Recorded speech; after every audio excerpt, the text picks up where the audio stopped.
When your stepdaughter tells you she's dying, the last thing you expect is to be caught in an elaborate lie. But that's exactly what happened to me last spring. And it cost me more than just money. It shattered my faith in family and forced me to question everything I thought I knew about love and trust. I'm Catherine Walsh, 52, married to Tom for the past 15 years. His daughter Ashley was 12 when we first met, and I'd spent years trying to be the perfect stepmother, supportive but not pushy, loving but respectful of boundaries.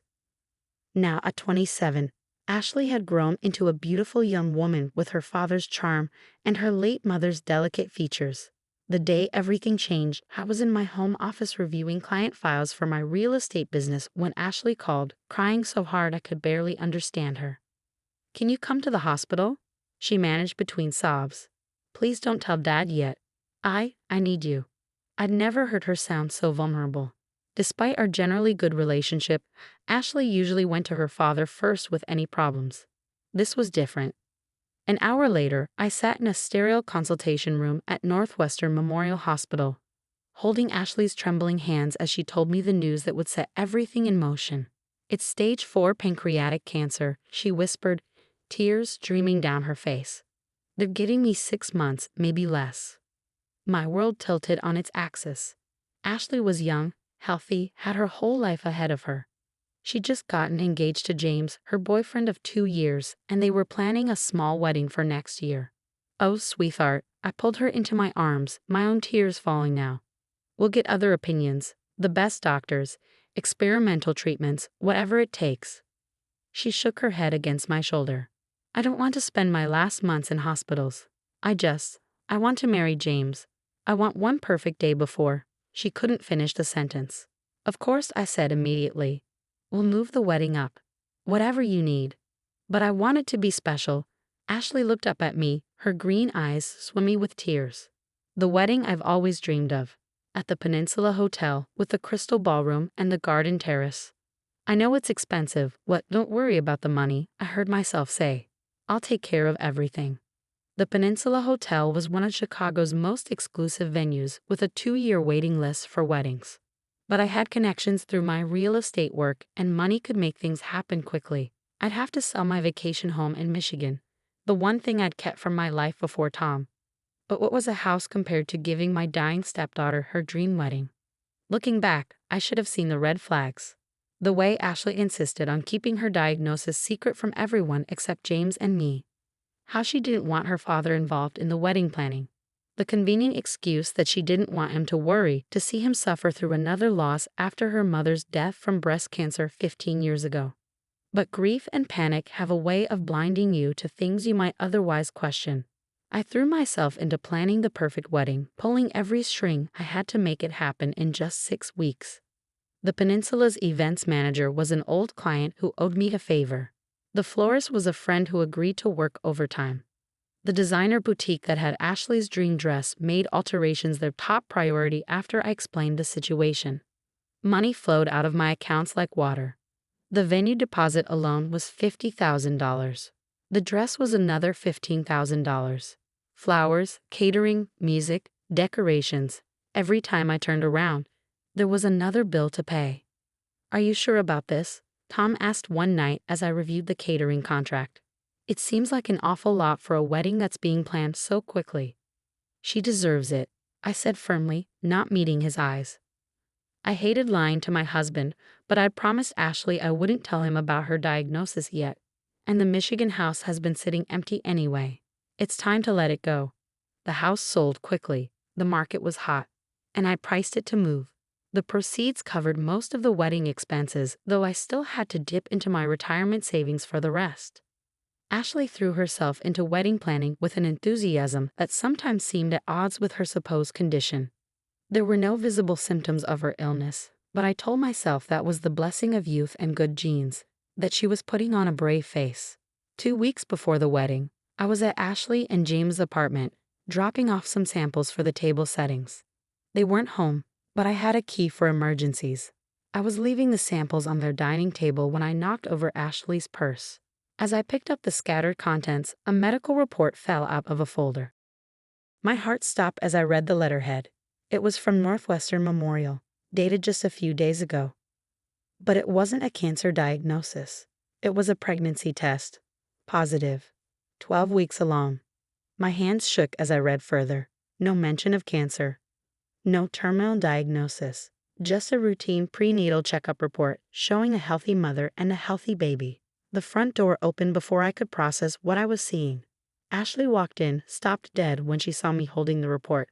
"I can explain," she said quickly, but her face told me everything I needed to know. There was no cancer. There never had been. I sank into a chair, the report crumpling in my grip. "Why?" was all I could manage to say. Ashley's face crumpled, but I couldn't tell if the tears were genuine or just another performance. "James's parents are super religious," she said, her voice small.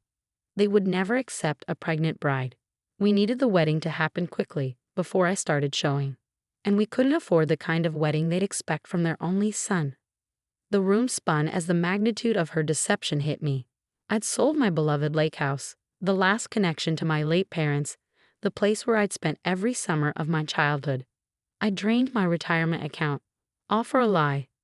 "Does James know?" I asked, though I already knew the answer. He had to be part of it. No one could fake that level of concerned devotion I'd seen from him these past weeks. Ashley nodded, unable to meet my eyes. "It was his idea to say it was cancer. He knew about your lake house, knew you'd do anything if he thought I was dying." The calculation in those words made me physically ill. They targeted my deepest fears, my love for my stepdaughter, my memories of her mother's death, all to fund their perfect wedding. But the worst was yet to come, because what Ashley said next would reveal an even darker side to their deception, one that would shake our family to its very core. "You don't understand," Ashley said, her voice taking on a desperate edge. "James isn't just worried about his parents finding out about the baby. He needs this wedding to happen now because of the inheritance." I stared at her, still clutching the medical report. "What inheritance?" "His grandfather's trust fund. James stands to inherit $5 million. But there's a catch. He has to be married in a socially appropriate manner before he turns 30. That means a big wedding, at a prestigious venue, with all the right people attending. If he doesn't meet the requirements, the money goes to his cousin instead." The pieces started falling into place. "And when does he turn 30? "Next month," Ashley whispered, "right after the wedding." My mind raced back through everything I knew about James. The prestigious law firm job he just left to start his own practice. The expensive clothes and watches he somehow afforded on a starter lawyer's salary. The way he'd encourage Ashley to dream bigger for the wedding, knowing I would pay for it all. "So this was never about the baby," I said slowly. "You used my love for you, made me think you were dying. Also, James could get his hands on his trust fund." Ashley's face hardened slightly. "We're going to pay you back with interest. As soon as James gets the inheritance. Do you hear yourself?" I cut her off. "You faked having cancer, Ashley. Cancer. Do you have any idea how many families would give everything they have for their loved ones to not have that diagnosis? How many people are actually fighting for their lives right now?"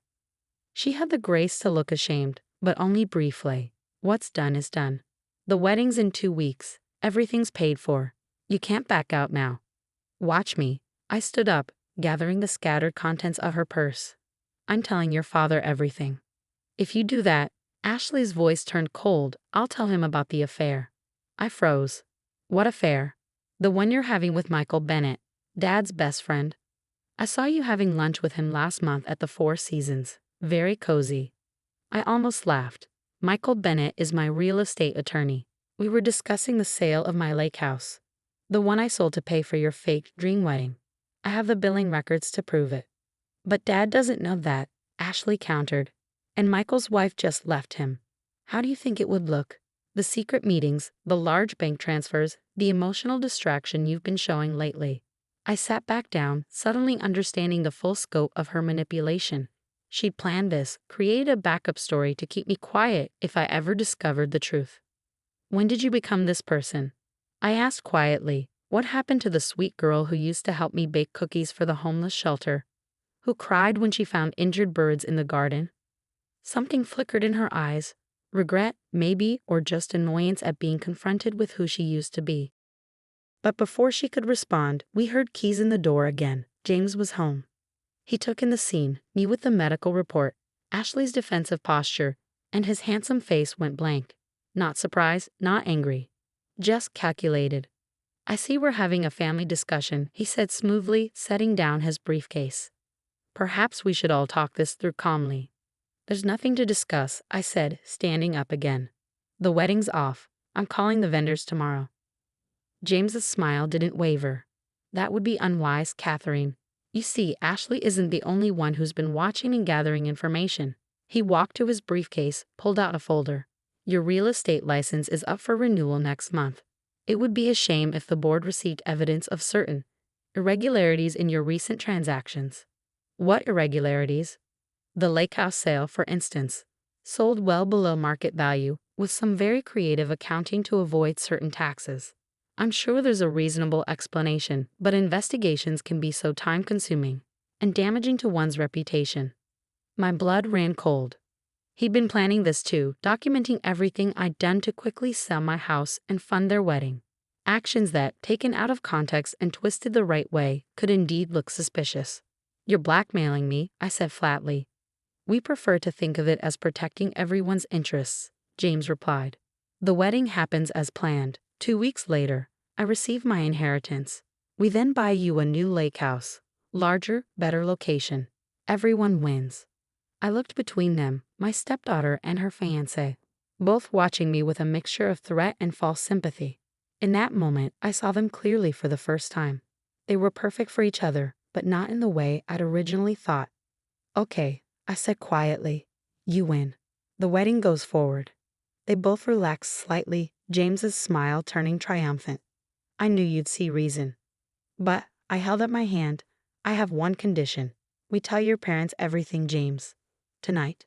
All of it. The baby, the trust fund requirements, everything. If they still want this wedding to happen, fine. But no more lies. Absolutely not, James snapped, his smooth facade cracking.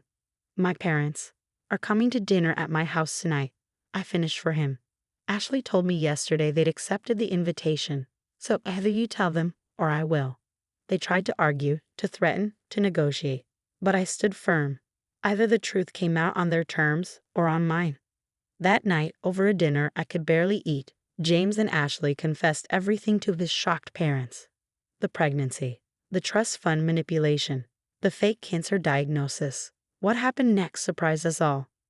James's father, a stern federal judge I'd only met twice, listened to the whole story in silence.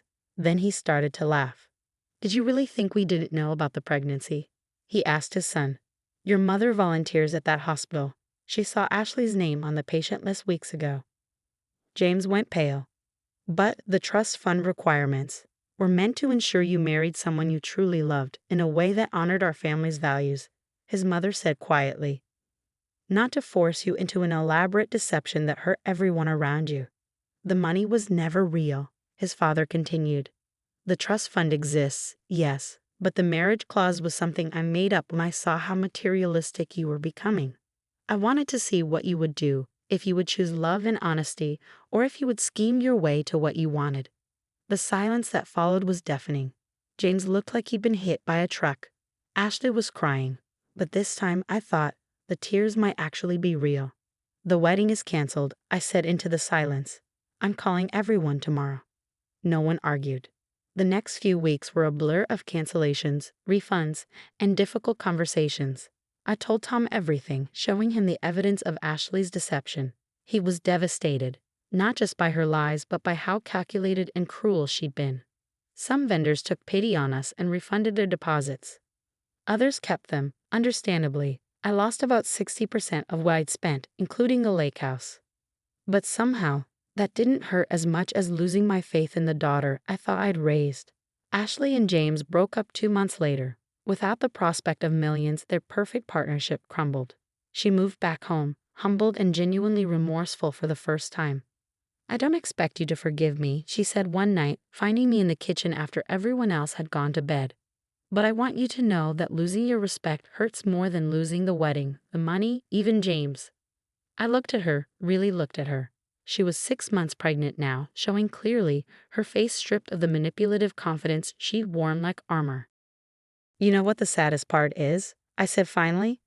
If you just told me the truth from the beginning, about the baby, about wanting a nice wedding before you started showing, I would have helped.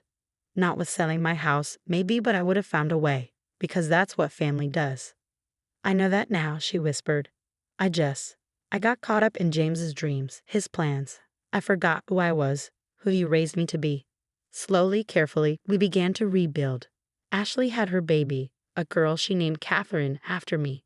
It was a peace offering, a promise to do better, to be better. I never did get the lake house back, but last summer, Ashley found a small cottage for rent on the same lake, just a few miles from my old place. She used her savings to rent it for a month, invited me to spend time there with her and the baby. It's not the same, I know, she said as we sat on the deck, watching the sunset over the water. But maybe we can make new memories here. Better ones, built on truth this time. I looked at my granddaughter, sleeping peacefully in her carrier, and felt something heal inside me. Not everything, some broken trust can never be fully repaired, but enough to move forward, to find a new kind of relationship with my stepdaughter. People often ask me if I regret not exposing Ashley and James more publicly, not making them face bigger consequences for their deception. But the truth is, they are facing consequences. James lost not just his inheritance but his family's respect. Ashley lost her dream wedding, her perfect fiancé, and had to rebuild her life as a single mother. And me? I lost a house but gained wisdom. I learned that sometimes the people we love most can hurt us deepest. But that doesn't mean we stop loving them. We just love them differently, more carefully, with clearer eyes and stronger boundaries.